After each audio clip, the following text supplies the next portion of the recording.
서학개미의 꿈은 미국 시장에서의 수익이겠죠. 미국 증시 흐름부터 이슈까지 한 큐에 해결해보는 시간입니다. 먼저 지난주 토요일 마감 상황부터 다시 짚어보겠습니다.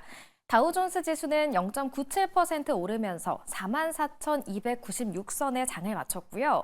나스닥 지수 역시 소폭 상승세를 보였습니다. 나스닥 지수는 0.16% 상승한 19,003선을 보였습니다.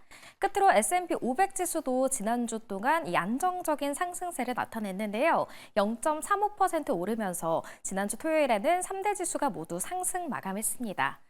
그렇다면 미국 현지에서는 현재 어떤 이슈가 핫하게 떠오르고 있을까요? 미국 증시 전문 유튜버 유선남님과 함께 이야기 나눠보겠습니다. 안녕하세요. 어느덧 11월의 마지막 주가 시작이 됐습니다. 이번 주 어떤 일정에 주목해보면 좋을까요? 네, 일단 이번 주는 가장 중요한 건 땡스기빙이다라고 생각이 좀 드는데요. 그런 가운데 안에서도 여러 가지 거시경제 스케줄이 나옵니다. 일단 화요일 날 같은 경우는요. 신규 주택 판매 지수와 건축 승인 건수, 소비자 신뢰 지수가 나오게 되게 되고요. 수요일 날은 실업 상청 건수, 내구 제수주 GDP에 대한 예상치 그리고 PCE 물가 지수와 더불어서 그러고 난 이후에 연준에서 발표하는 회의록을 통해서 과연 앞으로 연준의 움직임이 어떻게 될지 예측까지 중요한 거시경제 지표가 수요일 날 몰려있다라고 얘기를 할 수 있을 것 같습니다. 목요일 날 같은 경우는 추수감사절에 돌입하게 되게 되면서 휴일로 일단 알고 계시면 좋을 것 같고요. 그러고 나서 금요일 날 같은 경우는 CFTC에서 발표하는 투기적 순 포지션에 대한 예측이 나오게 되게 되는데요. 그리고 이것뿐만이 아니라 이번 주 같은 경우는 금요일부터 블랙 프라이데이라고 불리는 미국 최대의 소비 명절이 시작되게 됩니다. 그러 전으로 인해서 보통 랠리라는 표현이 나올 정도로 주가가 오른다는 얘기가 많은데 일단 보통 이런 블랙 프라이데이 구간 동안 여러 가지 구매 관련된 지표들이 지속적으로 언급이 될 것 같습니다. 이런 가운데 안에서 여러 의류 브랜드, 소매 판매 기업 브랜드 등등 사이에서 지속적인 주가 움직임 관찰할 필요가 있어 보입니다. 네, 블랙 프라이데이가 시작되면서 이 주가 흐름 잘 지켜보셔야겠습니다. 트럼프 2기 재무부 장관이 지정이 됐습니다. 바로 헤지펀드 키스퀘어의 그룹의 창업자 스콧 베센트라고 하는데요. 트럼프 당선인이 이 베센트를 굉장히 신뢰한다고 하는데 어떤 인물이죠? 네, 일단 베센트가 이번에 당선이 되게 되면서 케빈 월시가 뒤로 밀려나게 됐는데요. 일단 여기에 대해서 시장을 이해하고 불확실성이 적어 보이는 스콧 베센트를 재무장관으로 임명하면서 현재 주식시장과 국채시장 양쪽 다 상승하는 모습이 관찰이 되고 있습니다. 베센트 같은 경우는 그나마 트럼프 진영에서 굉장히 온건파로 분류가 되는 인물인데요. 이번 관세 부과나 아니면은 가국보호무역주의에서도 조금 조심스러운 모습을 보여주면서 트럼프 관련된 정부가 조금 엇나가기 시작할 때 브레이크를 걸어줄 수 있는 인물이라는 평가가 많습니다. 다만 그럼에도 불구하고 케빈 월시에 비해서는 훨씬 더 트럼프 쪽을 신뢰하는 인물이다라고 얘기를 할 수 있을 것 같은데요. 원래 둘 사이의 경쟁에서 케빈 월시 같은 경우는 보호무역주의의 지속적인 비판적인 입장을 취해오기도 했었고 관세 정책에서도 실질적으로 경고를 했었던 케빈 월시가 전체적으로 뒤로 밀려났고 스콧 베센트 같은 경우는 소로스 펀드 매니지먼트에서 CIO를 역임 후 지속적으로 트럼프 당선인의 핵심 경제 고문으로 활동하면서 대선 기간 중 모금 행사를 주최하고 유세 현장에도 동행하는 등 적극적인 지원을 했던 인물로 아무래도 베센트가 당선이 될 경우 트럼프 당선인의 미국 우선주의 경제 정책을 아무래도 지속적으로 유지할 혹은 트럼프의 말에 지속적으로 따라줄 인물로 평가를 받고 있습니다. 그럼에도 불구하고 트럼프 진영 내에서는 관세 부과나 아니면 보호무역주의에 대해서는 온건파로 불려지면서 관세 부과에 관련해서는 월시만큼은 아니지만 브레이크를 걸려줄 수 있는 인물이 될 것으로 기대가 되고 있다는 점 염두에 두시면 좋을 것 같습니다. 네, 미국 재무장관으로 지명된 스콧 베센트는 온건파로 이 트럼프 정부가 엇나갈 때 브레이크를 밟아줄 수 있는 사람이다라고 정리해 주셨습니다.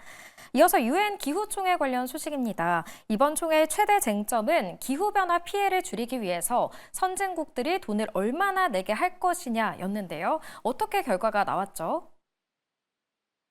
네, 일단 유엔 기후총회가 여러 진통이 있었음에도 불구하고 합의가 나왔습니다. 선진국의 분담금이 3천억 달러로 평가가 된다는 얘기가 나왔는데요. 아무래도 선진국이 개도국을 위해서 부담하는 공공재정은 2035년까지 연 3천억 달러로 늘어나게 되면서 작년 기준 세계 군사비의 45일치, 현재 세계에서 사용되는 원유 40일치와 맞먹는 어마어마한 금액이고요. 2009년 설정된 기존 합의보다 3배 수준이고 원래 합의만 초안이었던 2,500억 달러보다 크게 증가하는 평가가 많습니다. 일단 이런 부분들 가운데 안에 선진국에 사실 중국과 사우디가 포함되지 않으면서 여러 자금이 현재 나오고 있는 상황이고요. 이번에 COP29 같은 경우는 당초 예정된 폐막일을 이틀 넘긴 시점에서 합의에 도달했는데 여기에 대해서 최빈국 그룹은 초안 공개 당시 선진국의 부담이 지나치게 작다라며 반발을 했고 아까 말씀드렸던 중국이나 사우디아라비아, 인도 등이 개도국으로 분류가 되면서 선진국 쪽에서 자금이 나오게 되면서 전체적으로 여기에 대한 너무 불합의가 많았기 때문에 이런 부분들 관련해서 사실 주요 산유국인 사우디에 대해서도 자발적 기여를 권장한다라고 얘기만 표현을 하고 의무를 부과하지 않으면서 전체적으로 여러모로 불합의가 많았음에도 불구하고 이틀이 지난 시점에서 3천억 달러에 여기에 대해서 합의를 했다라는 평가가 왔는데 다만 그럼에도 불구하고 합의 이행은 순탄치 않을 것으로 전망이 되고 있습니다. 여기에 대해서 블룸버그 통신은 선진국은 물가 상승, 예산 제약, 포퓰리즘 증가, 많은 재정적, 정치적 제약에 시달리고 있다라면서 특히 도널드 트럼프 전 미국 대통령의 재선과 그의 파리 협정 설터 위험은 COP29 회의 초반부터 영향을 미쳤다라고 소식이 전달이 되기도 했습니다. 네, 진통 끝에 선진국이 연 3천억 원을 부담하기로 했다라는 소식입니다. 이어서 리틀 버핏으로 불리는 빌 에크먼이 나이키 주식을 또다시 대거 사들였다고요? 네, 맞습니다. 이번에 넷플릭스를 손절했던 빌 에크만이 대량 나이키를 사들이는 모습을 이번 주에 발표를 했었는데요. 자, 일단 여기에 대해서 가치 투자자로 변신하고 있다는 모습이 나오고 있는데 최근 들어서 넷플릭스가 주식에서 저점에서 손절하면서 4억 달러를 날린 후에 주가가 4배로 오른 것을 보면서 여러모로 주식시장 관련해서 투자 부분에 대해서 변화가 있다는 평가가 많이 나오고 있습니다. 자, 일단 퍼싱 스퀘어는 부동산 경기 회복을 기대하면서 대체 투자 자산운용사 브룩필드 주식을 많이 사들이기도 했고요. 여기에다가 나이키 같은 경우는 최근 들어서 주식을 지난번보다 4배 이상 사게 되게 되면서 이번에 13F 중에서 가장 커다란 물량을 자랑했는데요. 이번에 나이키를 1323만 주를 대거 사들이게 되면서 2분기에도 나이키 주식을 3,300만 주를 사들이는데 이어서 더 많은 물량을 매집해서 포트폴리오 내 비중이 2.2%에서 11%까지 상승했다는 이야기가 나오고 있습니다. 나이키 주가는 사실 최근 저조한 실적을 기록하면서 CEO를 교체하기도 했었고 이런 부분들 관련해서 아직까지는 잡음이 들리고 있는데 이런 주가 부진에도 아랑곳하지 않고 나이키 지분을 들린 것은 전체적으로 나이키의 부활, 특히 나이키맨 에일리엇 힐을 최고 CEO로 선임하면서 사업 개편을 추진 중인 것에 기대감을 보이고 있는 것으로 나타나고 있습니다. 네, 마지막 소식입니다. 이 뉴욕 주식시장이 이번 주 초부터 연말 랠리에 들어갈 것이다라는 전망이 나오고 있는데요. 어떤 내용인지 소개해 주시죠.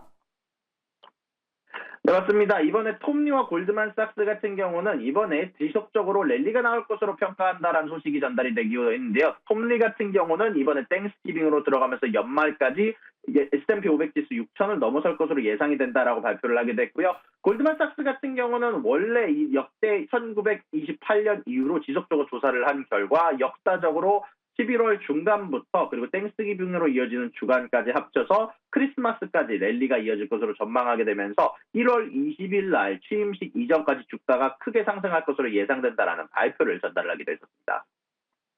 네, 오늘 말씀은 여기까지 듣도록 하겠습니다. 지금까지 미국 증시 전문 유튜버 유산남님과 함께했습니다.